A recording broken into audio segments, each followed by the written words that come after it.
To understand how simple series and parallel circuits operate, we need to answer two basic questions.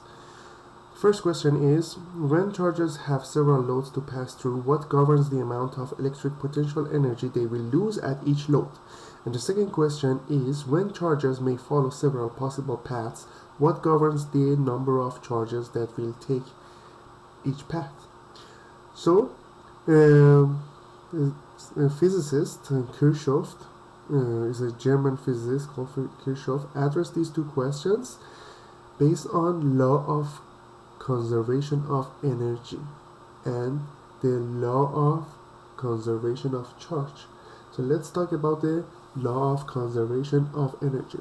As electrons move through an electric circuit, they gain energy in sources and they lose energy in loads. So they gain energy in sources and they lose energy in loads, but the total energy gained in one trip through a circuit is equal to the energy they lost.